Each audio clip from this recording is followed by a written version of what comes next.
Hello there, welcome to this video, and this video is going to be called Indiana Jones and the Lost Prog Vinyl Record or something like that. I don't know, because basically I am going hunting for vinyl today again. So you're not on film yet, Steve. Okay. I've got it pointing at me because I'm in the back seat, and I'm being chauffeur driven by two Midlands prog aficionados, right? So I'm gonna show you who we've got. So we've got Lou here. Hi. And we've got Steve there. Hiya. And of course, if you listen to their radio show, what's your radio show called? It's called The Lost Art, and it's on MMH, the home of rock radio, every Sunday 4 till 7, or it goes out on Progzilla Radio every Thursday 8 till 11. Lovely. So that's where we go. So where are we actually going now? It's a venue called KK Steel Mill. KK Steel Mill, which is in Wolverhampton, and I do believe. KK Downing from. Yeah. I don't think they can hear you, Steve, so because I'm in the back here. So yeah, it's owned by KK, which stands for Chris Christopherson, the American. No, it's not, is it? No, it's KK Downing from Judas Priest. KK Downing from Judas Priest, not Chris Christopherson. I always get those two mixed up. And anyway, I'm just being silly. So we're going to be there. When we get there, we'll have a look around and see what we can find, which is always very exciting. And then we'll have a sit down and go through the vinyl and see what we've managed to acquire today and have a chat about it. Lou and Steve are very knowledgeable on prog, so I'm sure they'll be looking for some very interesting stuff, and it'll all be revealed shortly. So we'll see you in a bit. Well, here we are. We've arrived at KK Steel Mill, which is in the back end of Wolverhampton. This is where we're going in. This venue has a lot of bands on, including quite a few prog bands. I've never seen a band here. It's the first time I've ever been into this venue. But let's go in and see what we can find. We've arrived. Let's go in and see what we can find.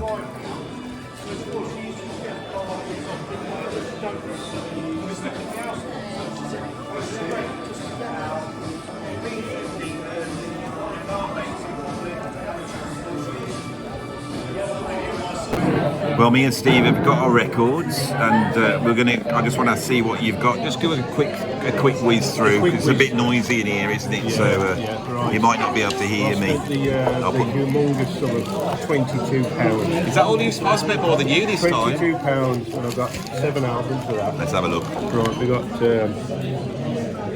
classic album. Good Boy in a Big Road. Can't go wrong. Got that for a 5. Well, it's 3 for a tenner. That means that's got a lot of happy memories for me. Yeah. Well into the beat. Brilliant. The Kansas album.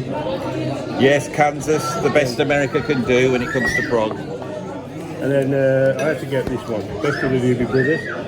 Yeah, we got some classic stuff. And this was an absolute bargain. This is your bargain. Look at this.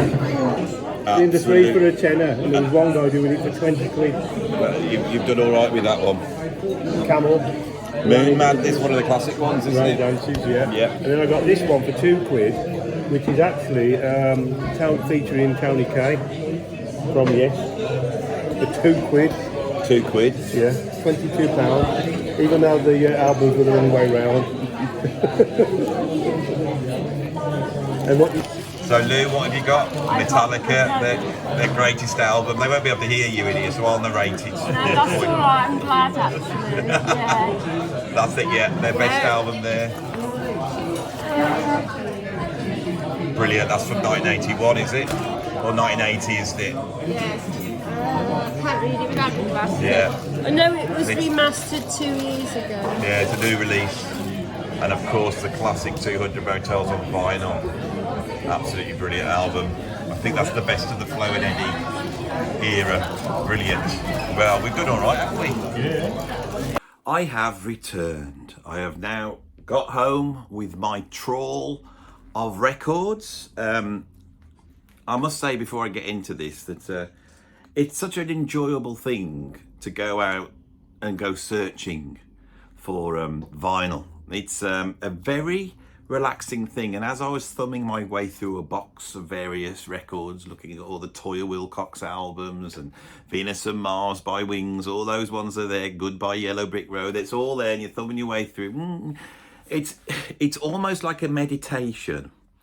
It's as though it accesses something that's deep within us, the need to forage, perhaps. I think that's what it is. And so very enjoyable. This one, as I said, was up in Wolverhampton at KK's Steel Mill, which is a new venue. Well, new venue, it's been around for a while, but it's new to me because I'm getting old, you know. And it's loads of bands have played there. It's the first time I've actually been up to the venue. Great venue. The event was put on by, where's my card? I put the website up here. And the name is VIP Record Fairs. It's run by a guy called John. I will put his email in the description of this. So if you do want to go and visit one of their record fairs, which I suggest you do, you can find out when they're on, or you can go to this website and find out there, and the link will all be down below. So what have I got? Let's see what we've got now. My intention really is to try and fill the gaps of my vinyl collection. That's what I'm trying to do with certain, I suppose, classic albums, which I don't actually have a copy of on vinyl. Some of these I have on CD, some of these I've lost, and some of these I've never had, or I had them on cassette when I was a youngster. So, because again, I will feel a little bit guilty when the progressive rock fans who watch this channel are going, oh my God, I can't believe Andy hasn't got a copy of that. But it's not that I haven't got a copy. It's just that I've either lost it or whatever. So, because there's so many classic albums that I've not got. And so when you arrive at one of these record fairs, you go in and unlike the old days when I used to go foraging for records in second-hand shops, often these classic albums were there for very small amount of money. People hadn't quite cottoned down. Without the internet, they weren't able to go and check the price of one of these records. But now everybody knows how expensive everything is. And everything is absolutely properly priced. Nothing more than it should be. But it's incredible how these records that we grew up buying are now fetching 25, 30, 45, 50 pounds. Absolutely incredible. But at these record fairs, you also get lots and lots of boxes of records where it's like 4 for £10, or they're £2 each. And there's the box I like. Those are the box I like because I'm a skinflint, you see. And so I'm trying to get my money to stretch as far as it possibly can. And I'm looking for classic albums for next to nothing. And I've really done well today. I'm really pleased with myself. I managed to get 10 albums and I've spent £38 to get 10 albums. So that's coming out in at £3.80 an album. That is incredible value for stuff which, even if you don't play them, are things that you want to own. Because I am a little bit of a fetishist when it comes to vinyl.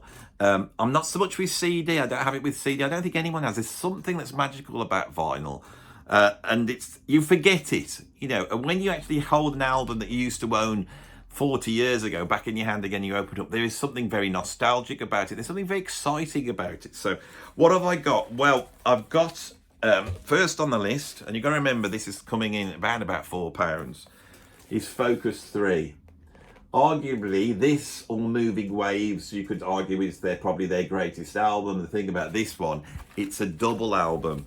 It came out around about 1974, I would imagine. Have you got a date on here? 1972, so I imagine it's coming around about 1973. So we're in the magical period of prog, 72, 73. And many prog bands at that point were trying to pull off a double album. And it's arguable that Tales from Topographic Oceans or Lamb Lies Down on Broadway a little bit flawed. If we're looking for an entirely successful prog double album from the classical period, you might be going for this one, which pretty much hits home all the way through. So if I open it up, there's the full vinyl in all its glory. Nowadays we only see that, but that's actually how it is meant to be, which looks far more impressive.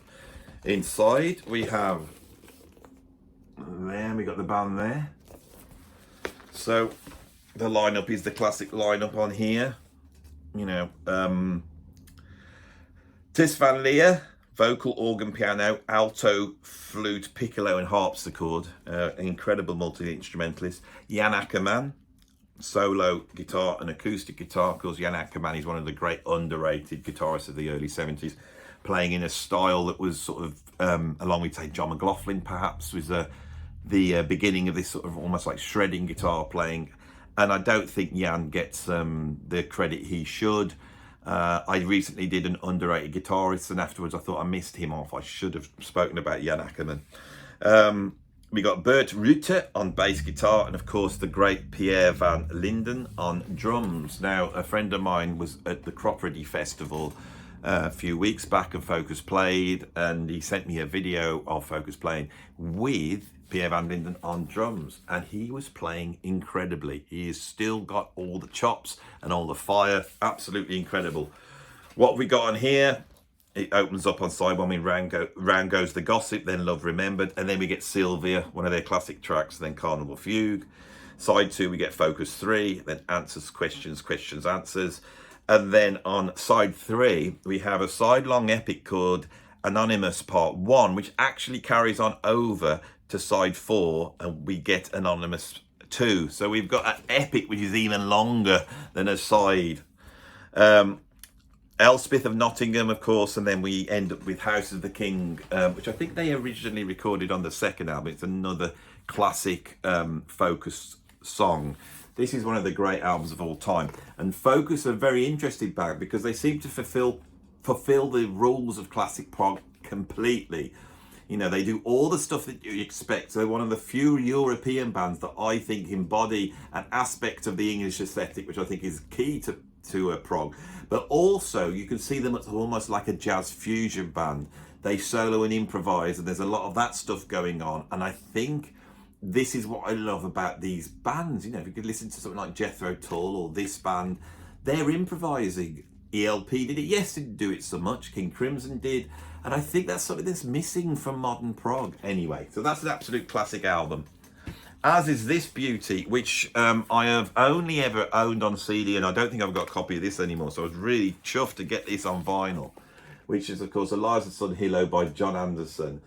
Possibly the most prog album ever made. And look at that cover. This artist, I can't remember his name, we'll have a look up in a minute. This is the only album cover I think he did.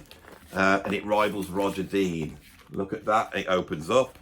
And when you open it up, and this is the thing, you get the album as John Anderson intended with this book that tells you the bizarre story, the bizarre story that underpins this album, which I'm not going to try and relay here because I don't really understand it.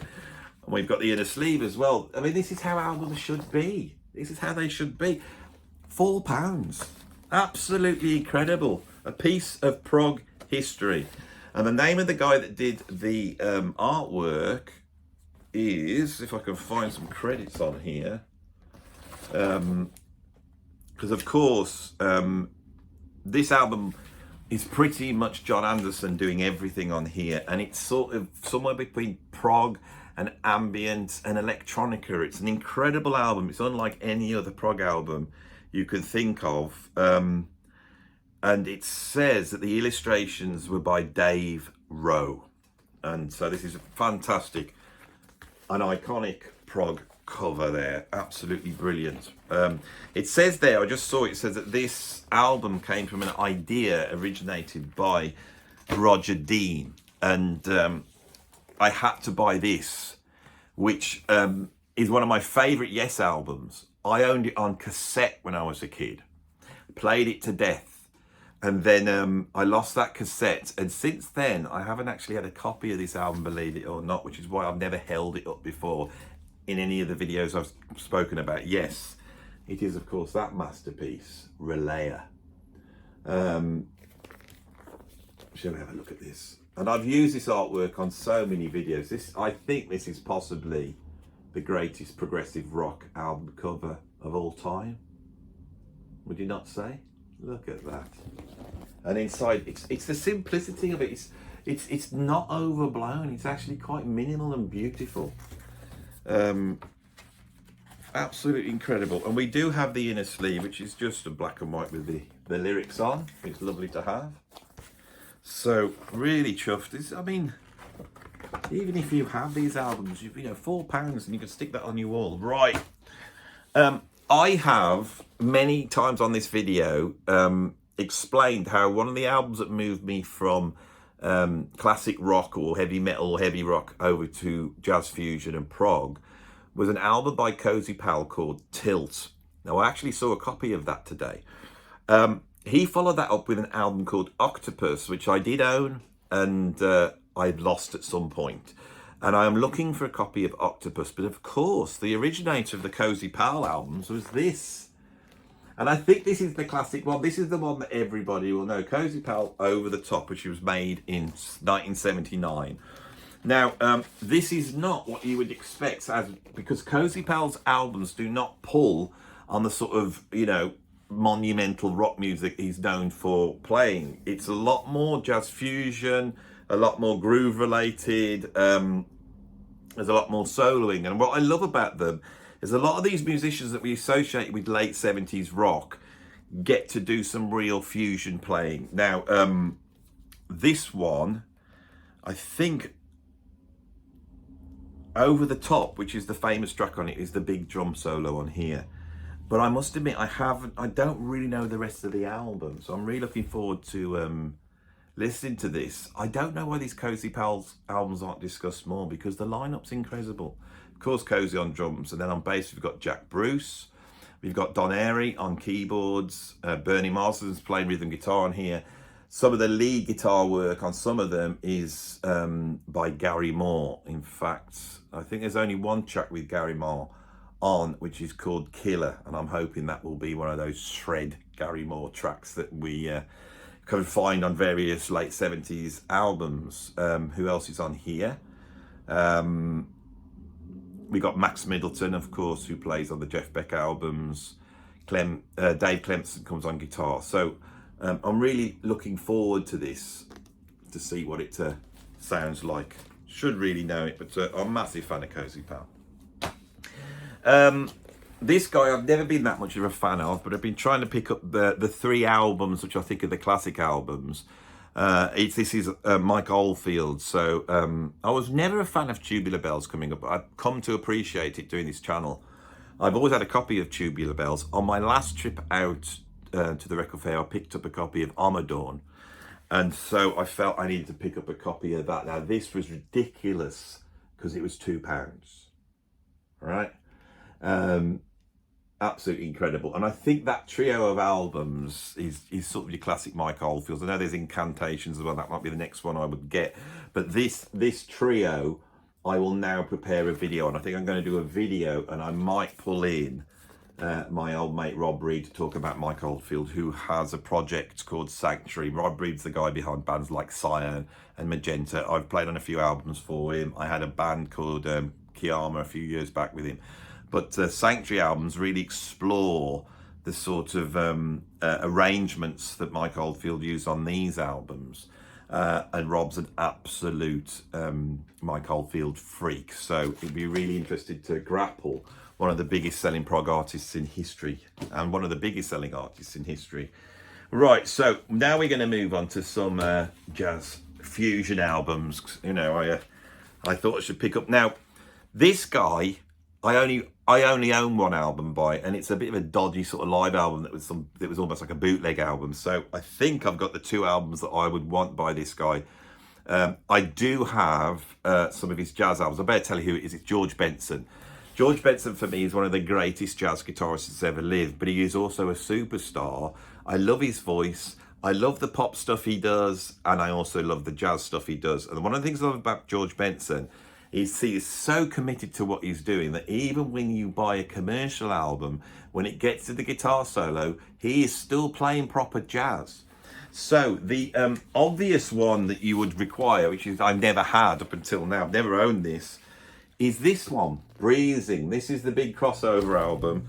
This was recorded on Warner Brothers in around about 76, that's right. Up until this, you've been seen as a jazz guitarist, and then you started singing on here, and we've got 2 classic tracks on here. We've got Breezing and This Masquerade. Absolutely brilliant. The lineup on this is George Benson on lead guitar, and then the great Phil Upchurch on rhythm guitar.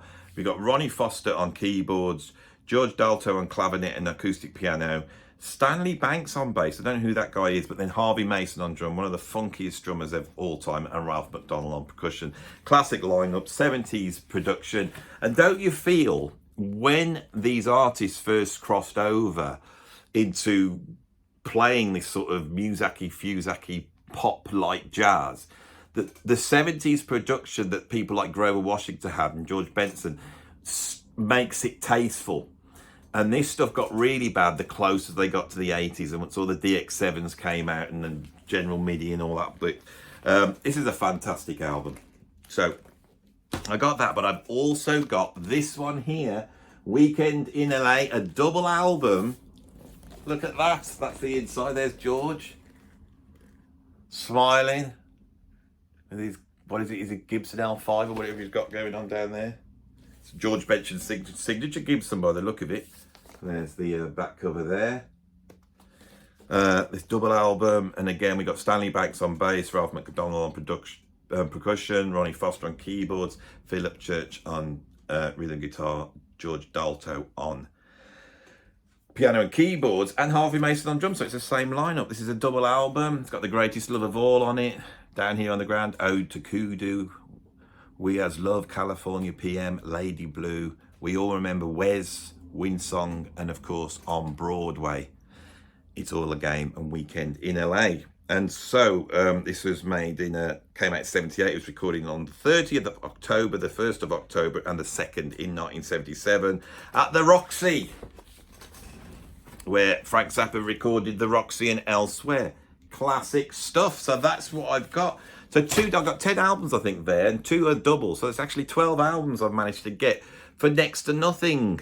Get yourself out to a record fair. It's great fun. Music's not just about listening to it. We can talk about it. We can go out searching for it, you know, and get our little fingers in there and build up the chops to be able to ruffle through like that and get all the memory circuits and remember that album's over there, that one's over there, and I've got to go and get it. I might hide this one under the things. Which one shall I get? Especially when they're offering these 3 for £10. So often you're in there and you've got 2 and you're looking and you're going through and there's one that is just, oh, do I get this one? Shall I get this one? I don't know. And it's very interesting. I found today, for next to nothing, and I've come home and I wish I'd bought it now. And I'll tell you why I didn't buy it. It's an album called Slipstream by Michael Henderson. Now, it was featured in one of my... I've got a video which is called When Jazz Rock Stars Take Their Shirts Off. And on the front of this, the late Michael Henderson is sat there with a very small pair of swimming trunks that does not leave much to the imagination. But it's 1981, and it's where Michael Henderson was really hitting it on the funk. I love the funk. And I thought, I know this album's going to be cool. I know it's going to be funky. And I want it for the cover. But I didn't actually want to purchase it in the place. Because I thought when we get outside, I thought we were going to do sort of this communal thing with Lou and Steve and go through the albums. And I didn't want to pull that one out because they were thinking, what the hell have you got there, Andy? But instead, I was thinking, but that album would have just made up the difference. And then I saw this. All right, I have been looking for this for years. This is the album from 1979 by Billy Cobham called BC. Now, this is when he went towards the sort of disco sound like Herbie Hancock had. But this album is just monumental. It's so brilliantly produced. The drumming is incendiary. The production's incredible. There's a full orchestra on there. It brings in Latin American stuff. It's got really heavy tracks on it, heavy funk tracks like What Is Your Fantasy. You've got these beautiful Latin light jazz tracks like O Mendocino. Now, if you get on YouTube, it's actually quite hard to find these tracks. I don't know if this is actually available. In the comments, you can tell me whether it is. But for my whole life, I've been trying to find this album. When I was very young, I bought a CBS best of Billy Cobham. and it had Oh Mendocino, which I think they just called it Mendocino on that, and What Is Your Fantasy. And I love these tracks. They were funky and vocal, and I thought they were cool. And so I went looking for this. I had probably been looking for this for around about 40 years. So that was the real price. And then this one was £8, right? So it was a little bit more, to be honest. And I usually have a £5 limit, but for this one, for Billy, Billy's the man as far as I'm concerned. Billy's the man. I wouldn't be here if it wasn't for that man there. He's been on this channel. You can go and check out my interview with him. The absolute legend, that is Billy Cobham. That is the end of the video. That's what's happened today. Bid out record bind. I hope you enjoyed this video. I'll be going out every couple of months, I think, to do this. It's a nice thing to do. Expanding my collection as we should be. I've got my vinyl turntables over there in the corner, so the next thing to do is go and have a listen to them and see whether I bought anything that sounds scratchy or sounds beautiful. But even if they are scratchy, I will not care, because I will still own the cover and all the beautifulness there, which is part of the thing. So if you like this video, you can stick a like on it, and that would please me very much. It would prod the algorithm, bring more people to the channel and all that type of thing. And if you want to see more of me, which I'm sure you do, you can press the subscription button. If you haven't pressed the subscription button, please do. It won't hurt you. It won't cause anything bad to happen, right? You can't be subscribed to too many channels. That's what I say, because in the end, being subscribed to more channels will mean more stuff that you love will come your way. That's if you love what I do. And if you do love what I do, I appreciate it very much. And you could become a patron. You could become a free member, or you could become a paid member. It's up to you. You will get extra stuff and all sorts of wonderful things, whichever one you do. And the link to my Patreon is down below. Or if you enjoyed this video and you want to support me with a little bit extra cash, so I could next time maybe buy a few more albums, which would be very nice to do, you could put a tip in my PayPal tip jar. I thank you all for watching. I will see you on the next video. I hope you're all well and happy. Now get on with the rest of your day, and you know, if you get a chance, make yourself a nice cup of tea, get some biscuits, and put a record on, because there's nothing better than that, is there?